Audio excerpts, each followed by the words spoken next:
Leviki kulenye inkundla lapho kuhle kucoca emajaha lamadzala khona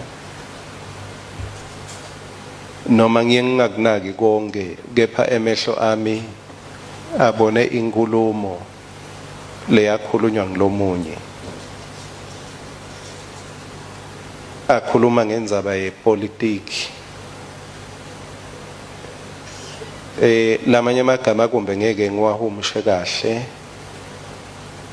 ngicela kuwafunza nje bese ngizama kuwafinca ngiwahumushe ngibese ngifaka nasawuthi nami napelepele. The worst illiterate is the believer who is politically illiterate. He hears nothing, he sees nothing, takes no part in political life. He doesn't seem to know that the cost of living, the price of medicine, all depends on political decisions. He even prides himself on his political ignorance. Sticks out his chest and says he hates politics. He doesn't know that from his political non-participation comes the prostitute, the abandoned children, the robber, and the worst of all, corrupt officials.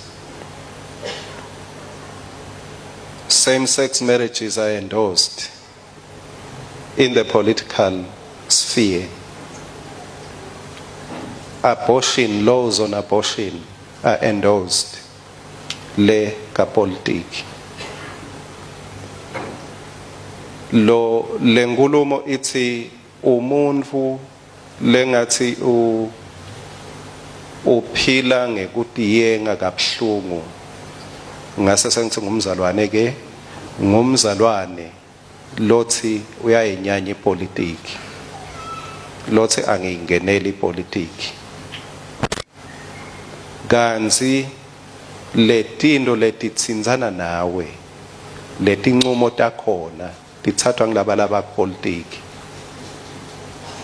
letinqumo letitawutsinzana nelikusasa lakho titsinzane nebantwana bakho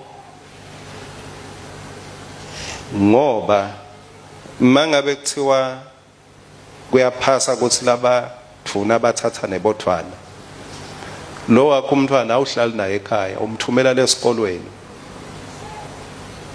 la atawusonywa ngilamanye majaha alijaha asonywa ngilamanye amantombazane uyintombatana wena ube uhleti ngala uthi ngiyayinyanya ipolitiki tinqumo setithethwe bathathela wena and worst of all bakuthathela uphethe babe longcwele bahambele eParliament kepha awuhlanganyeli makufika isikhathi sokuthi kiwe eParliament. Jesu la sifunza khona kulokho usuka ezulwini uthi emhlabeni uhlobile ezulwini kuhlobile ezulwini